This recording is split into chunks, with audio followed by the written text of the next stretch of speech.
যদি ফসল না ফলাতো তাহলে আপনি কিন্তু ভালো ফসল ঘরে বসে খেতে পারতেন না। তাই কৃষককে আপনার সুন্দর পরামর্শ দেওয়া, কৃষককে উৎসাহ দেওয়া আপনার নৈতিক দায়িত্ব। তার কারণ কৃষক যা বোঝে তার থেকে আপনি বেশি ভালো বোঝে। তাই বলবো আপনি কৃষককে ভালোবাসা দিন, কৃষককে অনুপ্রেরণা দিন, তাহলে কৃষক সামনের দিকে এগোতে পারবে, ভালো ফসল উৎপাদন করবে, বাজারজাত করবে, দেশ উন্নয়ন হবে। দেখাবেন না, কারণ কৃষক হলো বাংলাদেশের প্রাণ। এই কৃষক আছে বলে বাংলাদেশ ভালো চলছে।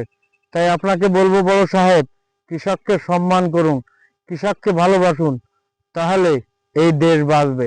আর আপনি তো লুটপাটকারী একজন ব্যক্তি। আপনি কি বোঝেন? আপনি কি জানেন?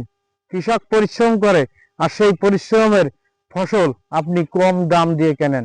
তাই বলবো আপনি কৃষককে ভালোবাসুন। চিনি কিন্তু সাদা, কিন্তু তার দুটো জিনিসের স্বাদ কিন্তু ভিন্ন রকম।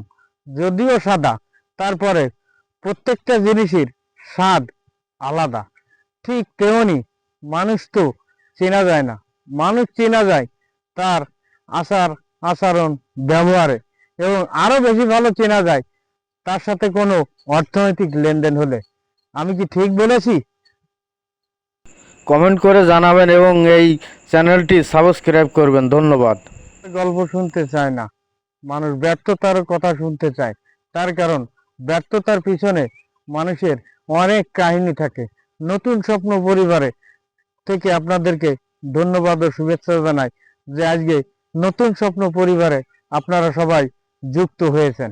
তাই আমি বলবো এই নতুন স্বপ্ন পরিবারের সঙ্গে আপনারা সবাই একমত হবেন। তার কারণ এই নতুন স্বপ্ন পরিবারের পক্ষ থেকে আমি আপনাদের মাঝে তুলে ধরার চেষ্টা করছি গ্রাম অঞ্চলের কাহিনী, ব্লগ ভিডিও, বিভিন্ন প্রকার ইতিহাস, বিভিন্ন প্রকার গ্রাম অঞ্চলের প্রাকৃতিক দৃশ্য, প্রাকৃতিক সৌন্দর্য।